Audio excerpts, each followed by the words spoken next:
SoCal Filipinos, in partnership with Active Filipinos, presents Fil-Ams Competing in Fitness, featuring Zeevi-Ylagan and Nova Zeevi-Ylagan. Hosted by Edwin Baloloy and Neil Estrada. Please welcome SoCal Filipinos co-founder John Eric Babalan. Hi, good evening, SoCal Filipinos. Thank you for tuning in. SoCal Filipinos team would like to thank all of our members. You guys are making this, running this group really worthwhile, and we are also getting close to 25,000 members.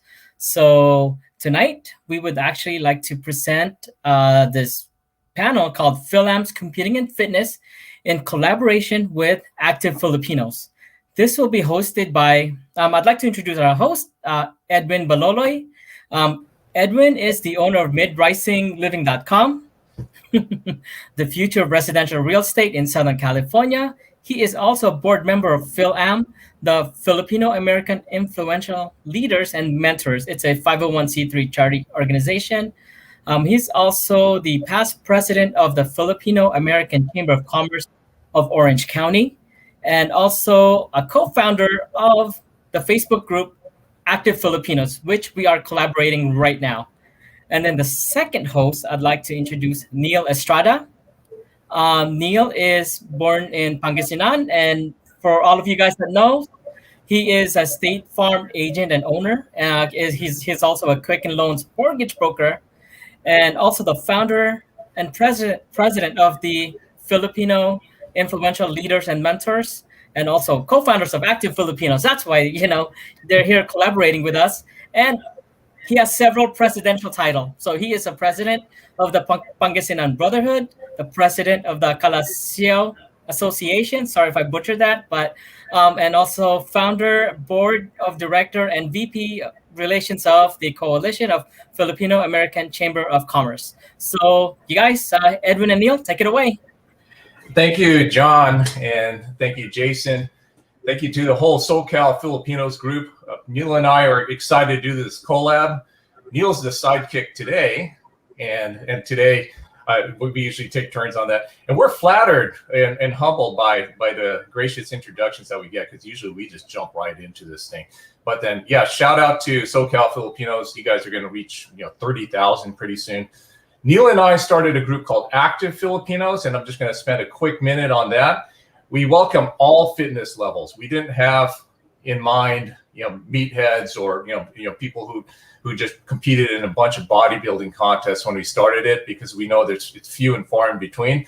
So Neil always had this vision of getting the community together and trying to see what we could do to improve fitness within the Filipino community. So we thought it would be best to have an all-inclusive group where we include everyone, whether you're doing your first marathon, running a 5K, casually trying to just lose 5 pounds, just started the keto diet, or if you're going to hardcore and you're trying to like be a bodybuilder like Christian. We welcome you. Join Active Filipinos. It's a group on Facebook. We're also going to be sharing to that group as well. We'll be checking out the comments as well, so go ahead and throw in your questions. Neil, go ahead and introduce what's in store for us. Well, first and foremost, before I do that, I just want to go ahead and say thank you to SoCal Filipinos for this collaboration. Edwin and I, as far as Active Filipinos go, are definitely blessed, and we want to congratulate you guys on 25,000 strong. And so we wanted to utilize this platform to make sure that we can bring some good content to the SoCal Filipinos group. And Edwin, we got a powerhouse couple coming up who's going to share some of their thoughts, experiences on competing in fitness. And so, you know what, Edwin, I'm not going to lie. Before I got on this program with you over here, I didn't know whether to change into a tight shirt, a tank top, or just a bow tie, because I wanted to see what you're going to wear. But in any case, there you go. In any case, this is going to be a fun night. A great experience, and we do have that powerhouse couple. So I'm going to turn it back to Edwin so he can actually go ahead and introduce them properly. Yeah, well, Neil and I aren't as formal and structured as Jason and John are. So let's just go ahead and bring in Christian and also his wife onto the show. So Christian and Nova Ylagan, they both competed at the NPC level. So for those of you who don't know, there's a pro level, which is IFBB, and then there's also the amateur level, which is NPC. NPC, the reason we wanted to get two competitors like yourselves there is because you guys are success stories, and I think you'll inspire our viewers that anybody could do it. And just let us know, what's your story? We'll start with Nova, actually. Ladies first. We'll start with Nova. What was your story, and what made you decide you wanted to compete? So what made me decide to compete? After my second child, I gained about 40 pounds, which is made me insecure, and I realized I needed a change. So that's like 3 dress sizes or something, right? I signed up for a CrossFit gym, and I just wanted really to lose the weight, the baby weight that I had, the extra. As soon as I lost the weight, I felt that I needed an extra challenge, something different. I was looking into bodybuilding, and I realized it's something that I want to give it a shot. It was just a bet between myself. It's just a personal goal that I put myself into. So I signed up for a competition without no knowledge into bodybuilding. I just took the time to learn more about it and just dive into it, not knowing later on, once I competed, I was top 5. Then I realized maybe it's something that there's something in store for me. So I did give it a shot, and I fell into it. Oh, I love that. It's bold. That's such a bold move to just go into it, not even realizing everything that, you have to do, and somehow come out top 5 is just simply amazing. So Edwin, go ahead. You had a comment. And at that point, did Christian compete yet? So were you the first to compete, or were you following his footsteps? I was the first one who competed, and Wow. I kind of tried to push him to get into bodybuilding. He's a power lifter. He's more into lifting really heavy weights. I lift weights, but No, I'm I more don't lift really into heavy weights. I'm like, I'm like a lightweight guy. But yeah. Oh, right. So when you guys are sharing the squat rack, you got to take the 45s off. And then Christian will go do the bar or something like that. Christian, what's your story? What made you compete in your first contest? Yeah. First of all, I just wanted to say hi to all of our viewers, SoCal Filipinos and Active Filipinos. I'm wishing you well, all of you. Wish you're all safe and healthy. But yes, regarding your question, it's actually Nova who influenced me. She was the one who got me into bodybuilding, because she's more she's like the first one who who joined. And then at first, I wasn't really it was all new to me as well. So I saw her journey. I saw the ups and downs of her journey, and yeah, I was like, I don't think I'm ever gonna do this, in this lifetime, because that's the struggle, her dieting and everything that she has to go through, a lot of hours doing cardio, going to the gym. It's really for me it was difficult. But then when I saw her on stage, I was like, wow, this experience is is different. So after her first show, I decided myself, hey, why don't I give it a shot, just for the experience. So yeah, there you go. I decided to join maybe 2 years later, I wouldn't say after COVID, but yeah, during the time that when everything was starting to open up, that's when I decided to prep for my very first show, which happened last March. March of 2020. And Jason, if you can't, try to throw up some other contest picks up while we're talking. So you were 2 years behind her. So I can only imagine around the household what her meals are looking like, and then you would have to adapt, right? what do your diets look like when you're, let's say when you're 10 weeks out? So my diet is a little bit different from his. Since I'm more bikini, I need to look leaner, but it's for sure a lot more protein and vegetables, and of course carbs. I actually did two kinds of diet. My first competition, I did keto diet. So I was very lean on stage. I was about 98 pounds. It Yeah, and I think you was, guys sent a photo of that. There's a big difference I could see. yeah, Yeah, where yeah, you're keto on one side. There you go. so Yeah. on my left side, I was on a keto diet. I was very lean, but I didn't like the look that I had on stage. I felt like I was too lean, and I I just thought that maybe keto diet was not for me. So on the second show, I did eat a lot more. I had carbs. I was eating every 2 to 3 hours, not mixing a meal. I would eat 6 meals a day. I had more protein, so I felt like I was fuller. I was more. I had You get more a pump, right? volume. Second You, you picture, get right? more of a pump from your workouts when you're Yeah, taking carbs. Yeah. and also eating. It's really important to try different kinds of diet.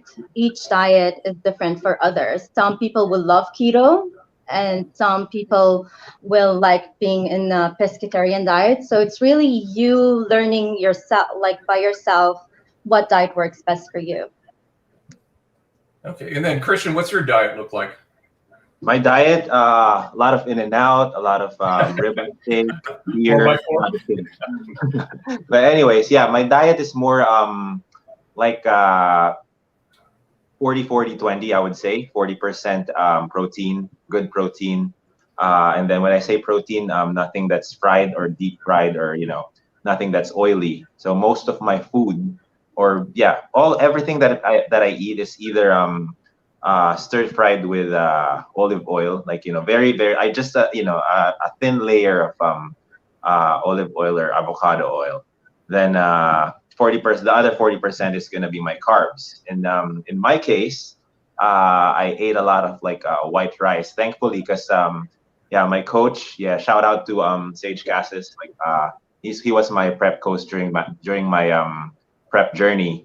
So he had me on white rice for my carbs, which I was really really thankful for, because white rice is life. Because we're Yeah. Filipino, right? Yeah. And then I eat a lot of vegetables too. Like 20% of that would be yeah, the veggies, like all green veggies. I would always eat like mostly spinach and asparagus. Okay. So going back a little bit, speaking of a bunch of oil and a bunch of rice, Neil and I and a couple others in Active Filipinos, we're having a discussion about one of the biggest challenges to sticking to a diet personally for me is trying to stick to a diet while you're going to pancit parties.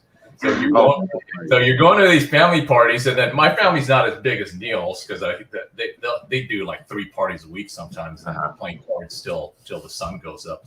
But what do you guys do when you guys go to these parties? And let's say prep is around the corner, where your contest is like 3 weeks away. So when I am prepping and I do go to pancit parties, I either bring my own meals or I try to pick something that's healthier. I would take, I kind of eyeball my food already because I know the portion. And I would just stick to maybe white fish or chicken and more vegetables if there is. If there isn't, just very little rice. But really, if I'm prepping, I keep my eyes on the prize, just staying focused, and yeah, just really preparing myself for the show. Trying to stick to my diet plan. Okay. Yeah. So you take a pretty similar approach to what I do there. I actually eat before I go there, and then I just get tackled by the aunties and uncles saying, "Come on and eat." But then, Christian, what do you do at the parties? Oh, for me, when I'm on prep, like especially like it's really hard, because I grew up pretty much ever since I was like a child going to these parties, eating what I want, and all of a sudden, 36 years later, I'm here on prep, not being able to eat whatever I want whenever we go to what you call pancit parties, or what I call lechon parties. Lechon parties. Yeah. But yeah, but what I do, same as Nova, I just, pretty much I suck it up. I eat whatever I can during what you call this the day before that, like all of the food that that I'm supposed to eat, and then when I get there, I pack my own meal. Like, it depends if I'm on prep or not, because if I'm not on prep, I still watch what I eat. So when I go there, like, if I'm off season, I would prepare for that cheat meal. So take note, it's cheat meal, not cheat day. Right. Try to limit it to one meal. Like, and whenever I would eat something that's out of my diet, or that's out of my what I'm supposed to eat, I just stick to one meal for the whole week. Oh, wow. And what cheat meal is Not that? easy at all. What does that cheat meal look like? I'm kind of curious. Oh, that cheat meal is just like, like pork, because pork is not really part of my diet, and a lot of like maybe some buko pandan salad, or ube cake. Are you sure?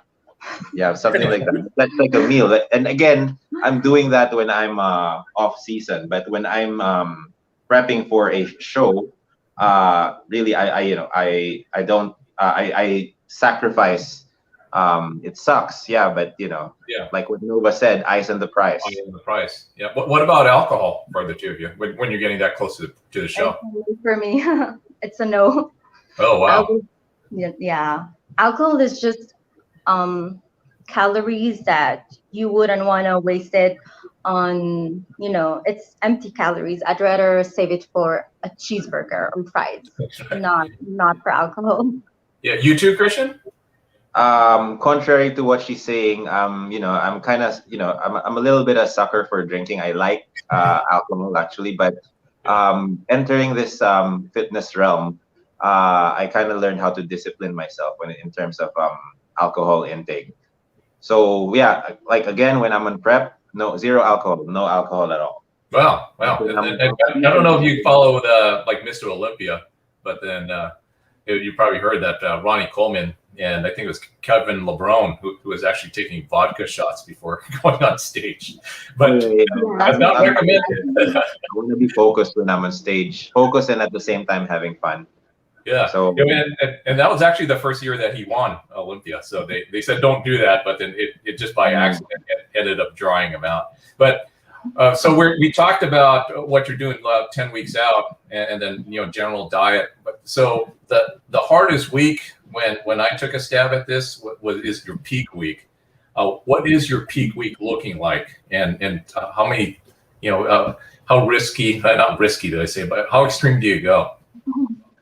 So peak week, week before the show, it's really a lot of water. It's about 2 gallons of water. You're feeling like you're about to drown in your own body because you're drinking a lot of water. That's why they call it, like, it's a personal joke, pee week, because you just have to pee all the stuff. Yeah, all the toxins. So it's really hard to plan anything around that. You will feel the weakest, you'll feel depleted, you'll feel out of strength. You barely have energy to do anything. And really, maybe from a week before show, it's just really loading a lot of water. I can't do anything because every 2 minutes you have to use the bathroom. Yeah. So that's pretty much peak week for me. So do you manipulate your carbs the last days or your salt? Yeah, the last few days I eat so much more carbs, a lot of rice, and depending on how I look, I might eat a burger before show, but it really depends how you look. If I don't look that I'm ready or I feel soft, I'm going to stick to rice cakes and peanut butter, almond peanut butter. Do you cut water the day before? Yes, I do. Okay. 24 hours before stepping stage, I cut water. and it's just sips of water. Yeah. Does your week look the same or pretty similar, Christian? Yeah, like what she said, a lot of like water. If she is required to drink 1 or 1.5 gallons of water, I drink 2 to 2.5 gallons of water because it also depends on your body weight. So the water, like it's been like we like throughout the prep pretty much we drink a lot of water, but during like closer to peak week we add more. Like for me personally, I started out with 1 gallon, then my coach upped it to 1.5, and then towards the end of the prep it became 2 gallons because he kind of wants my body to get used to releasing the toxins, Right. especially during peak week. And in terms of carb intake, so as show date goes by, the carbs get lower and lower. And during peak week, I'm still not on keto. Like I still have carbs, but I only eat my carbs right after I train or right after I work out.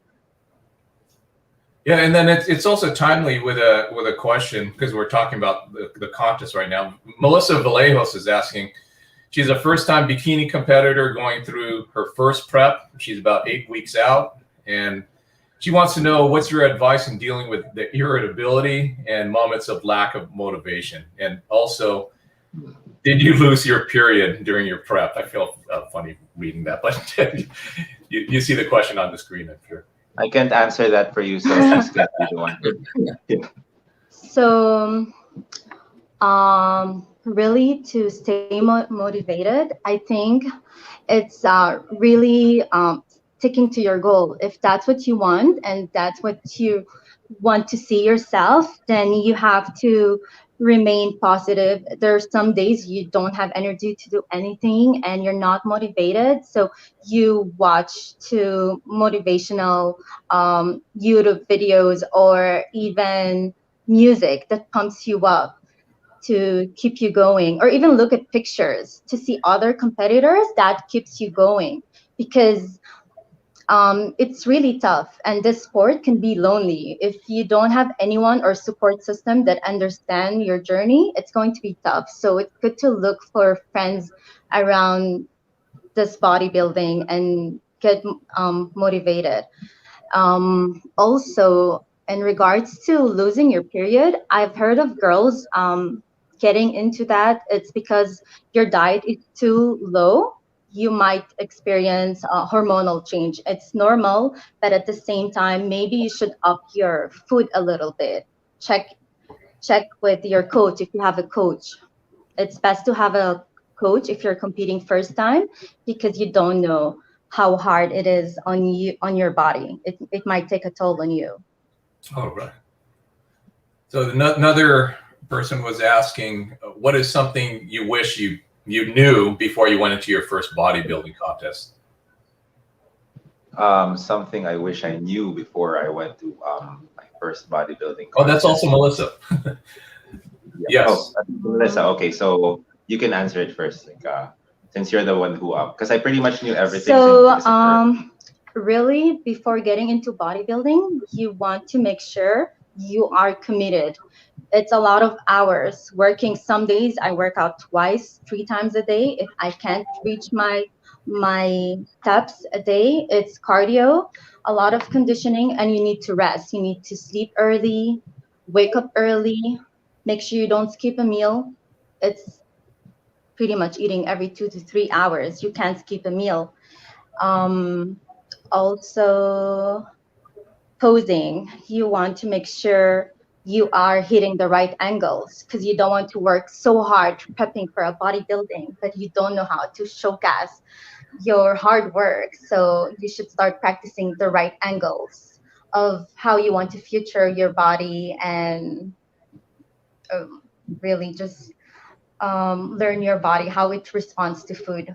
That's and then most people have to hire a posing coach, right? Because you're not just going to learn those poses on YouTube. Correct. Now, speaking of YouTube, who are the influencers that you guys follow for this terms of bodybuilding? You can go. Yeah, to be honest with you, like, because prior to bodybuilding, I've been doing CrossFit for like the past almost 4 years. So a lot of my the influential people that I follow are like, you know, CrossFit athletes like Rich Froning, Matt Fraser, well, Brent Fikowski. But as soon as I transitioned to bodybuilding, then that's when I started knowing some, you know, like really big people in the bodybuilding industry, just such as our very own Jeremy Buendia. Yeah, who's you know, he's done a lot of wonders in the bodybuilding realm, and also like, you know, my coach, he's actually on his way to getting his pro card right now. Like he's competing, I think, in September, and yeah, I've been following his journey ever since day one, and yeah, yeah, he's working on getting his pro card, and a lot of his content on his Instagram, him and his girlfriend, like, you know, they're both like very motivating. Okay. In terms of like, hitting goals and staying motivated. Yeah, I feel like I could ask you guys questions about this all day, but then the thing is, I just caught myself that we're getting more and more specialized, and it starts being less and less inclusive to people who don't do bodybuilding. Neil had some questions that take us in a different direction. Definitely. So, you know, I'm going to take this like, you know, pretend I'm like the average Joe over here. Okay. So you alluded to something earlier, Nova and Christian. And so the question is going to be this: how does working out for strength actually differ for working out in terms of bodybuilding or a competition? Yeah, I would say like working out for strength, your calorie intake is much different. So you're more like if you're trying to get stronger, you're trying to hit new PRs, you're gonna be like in, you know, calorie surplus. Whereas if you are competing or you're trying to get as lean and as ripped as possible, you're gonna be on calorie deficit. So working out, or while, you know, on as you get closer to peak week or show date, it kind of gets more difficult. Like, you know, that's not the time to be hitting PRs. Whereas if you train for strength, then yeah, you have to, like, you know, eat a lot of carbs and yeah, the good carbs. Okay, and then you know, still you know, try work harder. Like maybe do a lot of intense running, sprints, and yeah, powerlifting. So for me, that's more for strength building. Yeah, since, you know, I'm also into CrossFit, so a lot of movements that we practice in our CrossFit gym is very, very different from what we do in a traditional gym for in preparation for a bodybuilding show. Yeah, and it almost seems like the two would oppose each other in some cases, going strength like powerlifting, CrossFit, or versus bodybuilding. Bodybuilding, you know. So I'm still kind of in between, because I wanted to because I also became a fitness and wellness coach last year, around September of last year. So I wanted to, like, you know, see the best of like both worlds, so that way I could come up with, you know, more efficient programs depending on what like the people I train would prioritize. Okay, awesome. And so like another question that, you know, some of us do have over here is, I've heard of overtraining, right? And I've heard of like training really hard. And obviously when you're getting to peak week, you're training really hard. But how do you two draw the line between training hard and overtraining? Actually, in peak week, we barely train, because as I said earlier, we're going to be a lot weaker. But when you say overtraining, it's going to the gym, lifting heavy weights without eating a meal before that. That's, I think, you're depleting your muscles, because you do want to go eating something healthy, or those that are dieting really hard and trying to lift super heavy, thinking that if they're going to lift heavy with not proper nutrition, they're going to be leaner. Actually, it's overtraining yourself, because you're not doing the proper way. You're not going to gain muscle by eating very little and lifting really heavy. When I'm eating really little and I am trying to sculpt myself, I actually lift pretty light, pretty medium compared to heavy weights when I'm on surplus. I see. Yeah, Okay. related to that also, like she talked more about like lifting. So it's more into like you're more focused about like controlling the movement. The maybe 70 to 80% of you're gonna go up to like 70 to 80% of your personal record or your 1 rep max. Then fit like you're more focused on squeezing your muscle, like focusing more on the details since you're on calorie deficit. So like what I said earlier, towards the end of prep is not the best time to be like really hitting PRs, and in the same way, it's not like the right time to like over fatigue your body, overtrain yourself. And also with cardio, sometimes like we do a lot of cardio, but there's a certain time limit depending on how your body is reacting, how you are losing weight during the prep. Like there's a certain period that your cardio might be too depleting on your muscle. It might remove your gains, or you might get too depleted and you're gonna look really dry on stage. So that's just based on my experience, but I'm sure other people have their own experiences too when it comes to their own goals, their own bodybuilding journey. And you guys look younger than me, obviously, but as you get older, should someone start looking out for producing too much cortisol? Because I know it starts catching up with you, and that's Right. That's a bad thing to have. Yes, Is there a way you guys determine if you're just producing too much cortisol, or you get that checked? Because we're on the subject of overtraining. I do yearly checkup as well. When you compete, you do want to have yourself check at least every 6 months to once a year. You have to get your blood tests, and you do want to get supplements such as vitamin C, fish oil. Because you're training, but at the same time you're eating a special diet, a custom diet. So it's best to take supplements, multivitamins, to help you as well. You do need to take recovery pills or rest. Hey, do you have the follow-up on that, Neil? I actually don't. I'm learning like so much just listening to them, because I have no idea. Yeah, what okay. If it's okay, I'm going to take it kind of in somewhat a different direction. But then, because we talk about the Filipino community at large on some of our live events, and then Neil and I are always trying to talk about ways that we could go improve the general fitness of our fellow Fil-Ams there. So first off, a fun question. What do you think is the healthiest Filipino dish that's out there? What do you think? Healthiest Filipino dish. That's tough. I can think of a few right now on the top of my head. Or is there one that you can modify?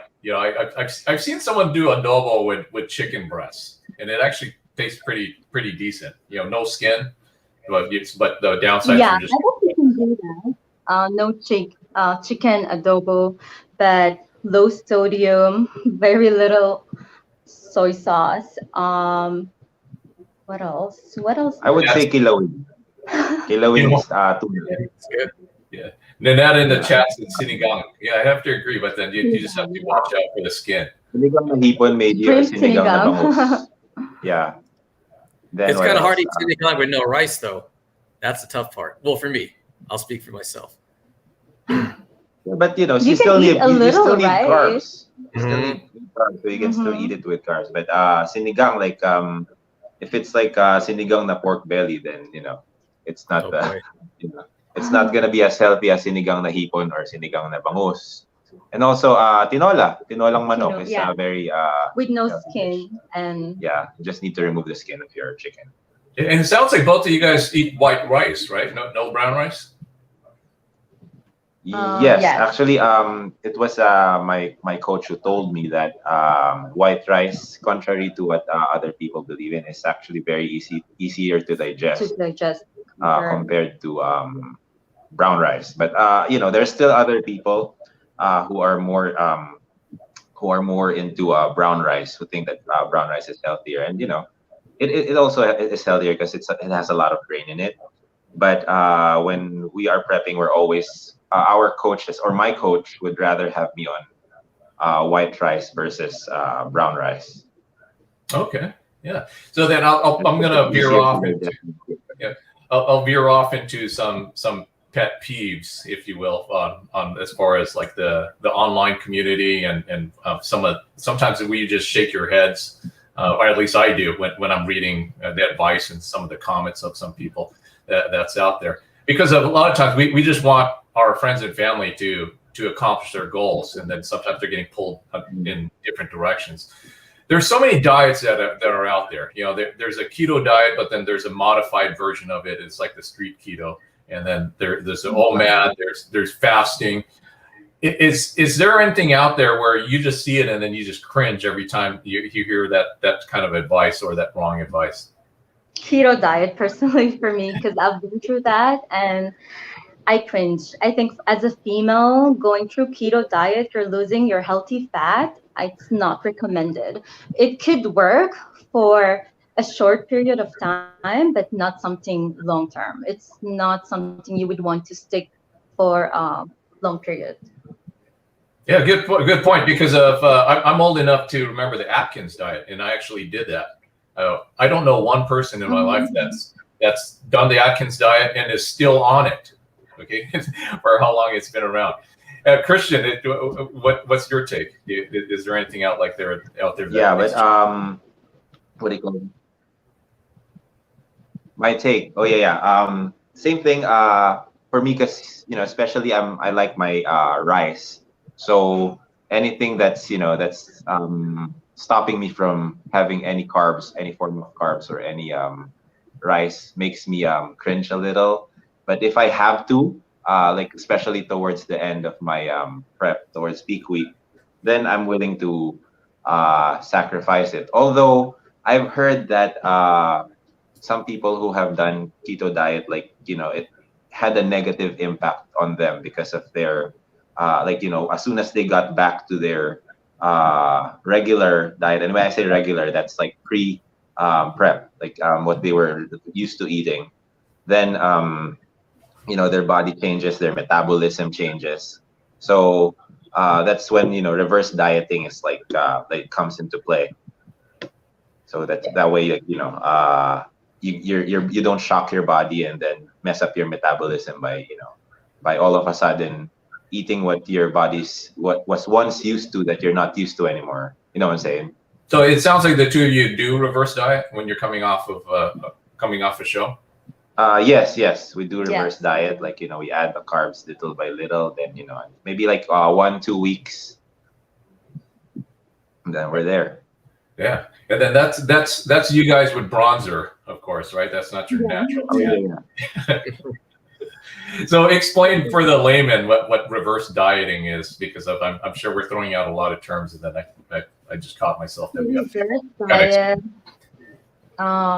Since peak week, we're removing some food and a lot of water intake, so your body's like a sponge. So you don't want to go back to your normal diet as if nothing happened, because that's how you gain weight. I've heard of some people who just got off bodybuilding competition, but then they were so lean that they ate their diet like as if it's regular without doing reverse diet. It's going to actually make your physique a lot worse than your starting point. So you want to gradually add your carbs, the food that you usually eat, really gradually, maybe 2 weeks reverse diet. Then you can eat normal again, like your usual diet. Yeah, when you're saying gradually, are you ramping it up? Are you ramping it up every day? Like let's say on your prep, you're doing like 2 ounces of rice, and then the next week you're doing 3 ounces? Kind of, yeah. I slowly add up to it. So if I usually eat um, chicken and 1 cup of sweet potatoes. I'm going to gradually add it, or white rice. I'll just eat maybe half cup of white rice. But then later, after 2 weeks, I'll eat my usual food intake. Yeah, man. Thanks for that. I'm sorry. Go ahead, Christian. Oh, yeah. For me, like, I like it, we I'm sure a lot of competitors, and especially those who are trying to get in shape, they weigh their food. So we have a weighing scale that actually like we weigh our food. So yeah, from nothing, like for example, I have no carbs or very little carbs. I just add like a couple of grams for the next week and then the other week. So gradually I weigh my food and make sure that I'm eating the right amount of carbs that that we're supposed to eat until until the reverse diet is done. You guys have any favorite grocery places or suppliers online that you get your food from? Really, maybe for bigger stuff, Costco. Go. Yeah. Super King is also like And Whole all our Foods, yeah. vegetables are gonna be bought in Super King because yeah, their prices are really what do you call this? Really reasonable. Oh, Super King. I don't know if they have that around. I do go to Whole Foods still. You both eat beef? Yes, Or you have red meat? Okay. Even Yes, steak? sirloin. No. Top sirloin. Okay. Yes. Yeah, someone had a good question on here, and it dropped off my Uh-huh. feed. But someone wanted to know how they could encourage their significant other to get more into fitness. And I hope I'm not butchering the question. Yeah, there I you think go. that was How do you encourage your partner and friends to be more active? Well, you have to start with yourself. It's like what she did. Like she decided to compete like in a show, and then at first I wasn't really like what do you call this, into it, and then finally I saw her on stage. So she made her actions do all the work, pretty much. So she started with herself. And then a lot of people has seen like how how gratifying it is to be on stage with other people who have the same goal alike. So that way, you that way you have more a higher chance to inspire your partner, just like how she did to me. Yeah. So yeah, that's pretty good. You lead by example, pretty much, right? Yes. I think it also has to do with, it doesn't have to be gym right away. Try to encourage your partner to go to a hike, go to the beach, something active that you can both do together. It doesn't necessarily have to be heavy weights. It can really just be being active together and slowly add different kind of hobbies that you can try together. You might not like going to the gym, but you notice that you like going hiking together or going to the beach. So anything to try to see what your partner could maybe like, doing together, to keep you pushing, being active, basically. Yeah, that's great. I mean, for a lot of people, they're actually pressed for time, right? Some people can manage time better than others. Some people just don't have the time. Right. Could you recommend an exercise or maybe something that's your go-to if you were running out of time or didn't have much time? From my own personal experience, I'm a mom of two and I work full-time job. Some days I can't find the time to go to the gym. So I'd wake up extra early. I'll do HIIT for about 30 minutes, and that pretty much is good for the day for me. Then maybe at night, if I have time, I'll go do the gym for another 20 minutes. You try to split your time. So in the morning, I'll do HIIT. Later at night, I'll do more lifting, more weight training. So really, there's no excuses as of you being active. We're all busy. We all have things to do in life. We all have work and we have family. So taking the time, 30 minutes to 1 hour out of your day to just be active, doing something for you. Yeah, and then in sit. addition to that, like try to make everything as fun as possible. Like for me, like in relation to your question, like if I'm pressed in time, um, let's say you have 30 minutes. I just do whatever I can. Like, I do push-ups and then some squats by myself. In my case, I have dumbbells. So I do a lot of dumbbell thrusters and dumbbell front squats. And then, or I switch it. Like maybe Monday I lift a little. I do more body weight training. Tuesday I do like maybe 2 miles or 2 to 5 miles running. And then Wednesday I lift again. So yeah, it's also good to have a little equipment at home, such as resistance bands Resistant bands, right? and dumbbells. Yeah, that way you don't have to drive somewhere. You're saving Right. that. Yeah. No, Kate, Neil's Kate and Darwin wants to know what your take is on intermittent fasting. Intermittent fasting. Yeah, I used to do that before, and it also helped me, especially back when I was doing CrossFit. But prep wise, like when I'm preparing for a competition, I'm more into 6 meals a day. So there's no way I could do intermittent fasting while on 6 meals a day. But I actually know one competitor. He's actually related to me, and he just competed, and he is very much into intermittent fasting. And guess what? Like he placed really high on his competition. Yeah, but it sounds like both of you are what they call grazers. You eat multiple meals a day, right? Yeah. Yes, both of us. Okay. And then, I know someone like the person that I was referring to. He would only eat like 1 to 2 meals a day. Like that's where he always. He does the OMAD diet. OMAD. Yeah, and they're like huge, right? Yes. And then he 1,500 calories meal. 3 hours. I guess it depends. It depends on the person. I've heard a lot of people losing weight. If it works for you, then do it. It just doesn't work for us. I work really early. I need to have a meal as soon as I wake up. So it really depends on you. And for me, it's also important, like especially when you're trying to hit a fitness goal, your stress level has to be low. And me, when I get hungry while working or doing a lot of what they say, adulting stuff, like work and everything. So I don't want to be stressed, and being on intermittent fasting may add up to your stress level if you are on that type of program. So that's one of the reasons why it won't work for me personally. That's good perspective. I mean, with diet, there's also like supplements. So how does one find the right supplements for themselves? Or how did you guys do it in your case? Really? You have to shop around. There's no one supplement that could work for you immediately. I can try one supplement. You can try whey protein. It could work for you. Some will not like it. So it's really a tip for you to try different kind of supplements.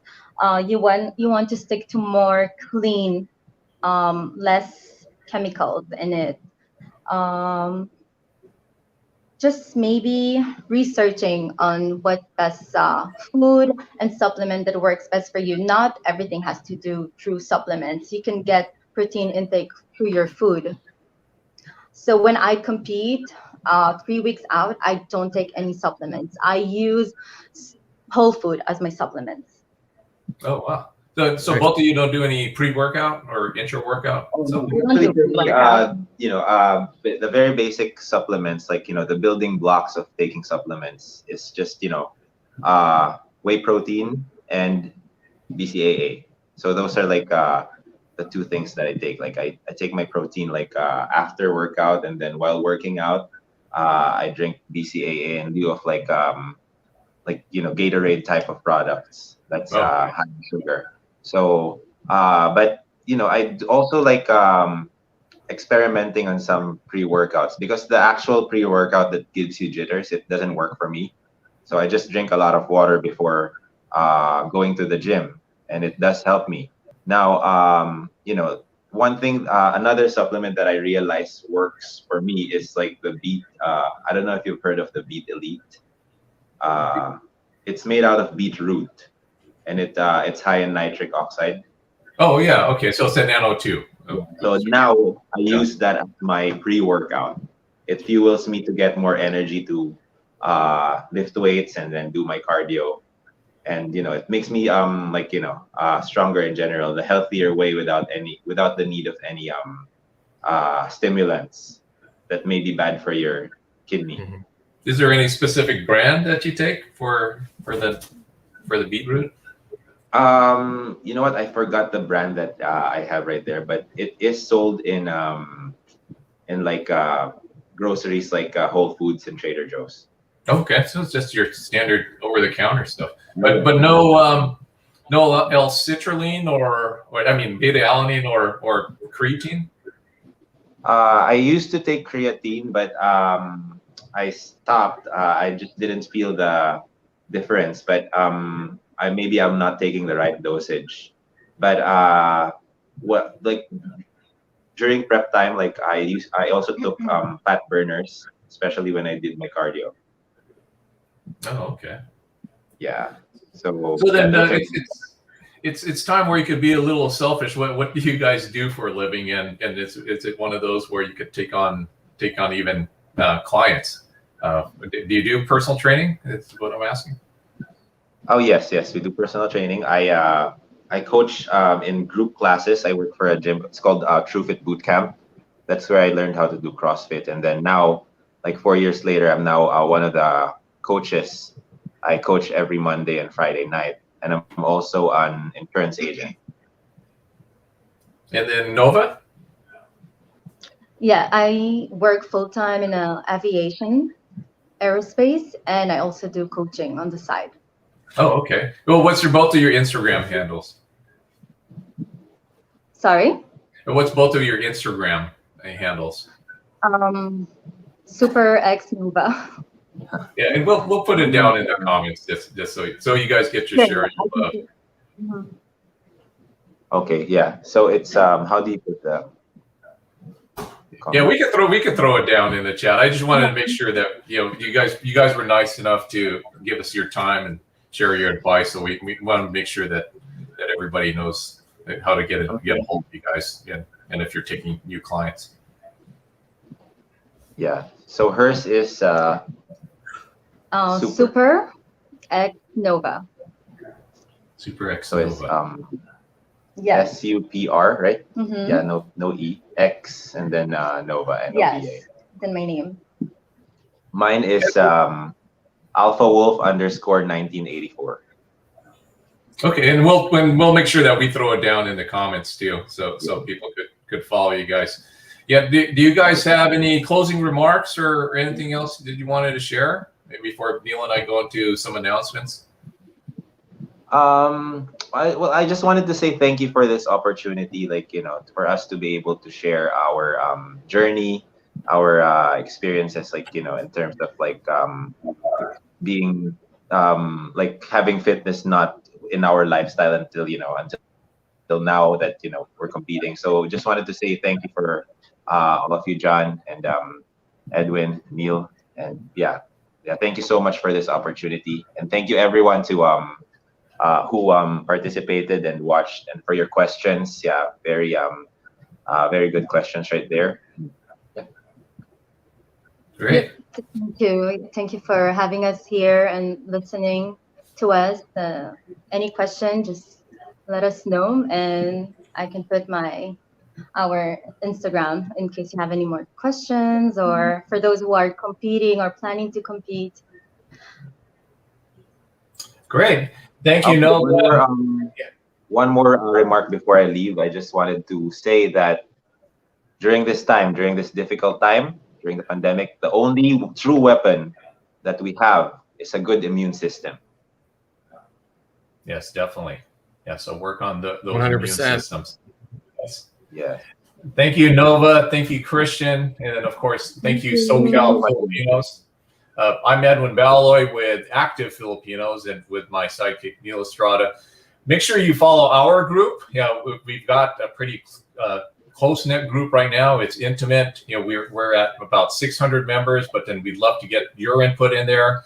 ask your questions, throw in your advice, and then hold yourself accountable. Throw yourself out there. Tell us that you're trying to run a marathon, or you're trying to lose 10 pounds before summer is over. Go ahead and join that group. But speaking of Active Filipinos, a couple of our members have events coming up. We have Maxwell's Boxing on Saturday, July 24th at 5:30. They're going to have a DJ. They're going to have wine samples, food, and fellowship in an amazing environment. So make sure you join Active Filipinos to get more information about Maxwell's Boxing. That event's going on Saturday. And then we have Move Essential's grand opening going on in Carson. So that's kind of near me and Neil's territory over there. I know SoCal Filipinos has really good reach. Kangoo Jumps is having a class demo at 9 a.m. They're having multiple vendors out there, so you could get your samples and just have a good time that's out there. Neil, you got anything? No, I actually wanted to do the Filipino thing and have them do a fitness pose live and take pictures, of course. Yeah. So if they're back, Jason, here they are. John too. One tradition we actually have at Active Filipinos is at the very end, being Filipino, we take a picture, but then we have you guys actually flex. So if you can right now, well, if you can bring all three of us. Okay, there you go. If you two can go ahead and, along with you, Edwin, go ahead and do a little flex pose really quick. I'm going to go ahead and snap a photo. Ready? All right. Go ahead, Christian. Christian and Nova, you guys do this for, okay, there you go. 1, 2, 3. Got it. Thank you. And with that being said, we want to thank you. Yeah. That's just me being wacky. Yeah. Absolutely. So yeah, that's not their competition pose. We want to thank everybody for tuning in. Thank you to SoCal Filipinos. Thank you, Christian and Nova. You definitely have been inspiring many Filipino Americans out there, and we've definitely learned a lot from you. And to Jason, to John Eric, from me and Edwin, thank you. Have a great evening. Stay tuned. Keep in touch, and stay fit. Get active. Okay. Take care. See you, everyone. Thank you so much. Thank you. Yeah, stay healthy, stay fit. That's a wrap.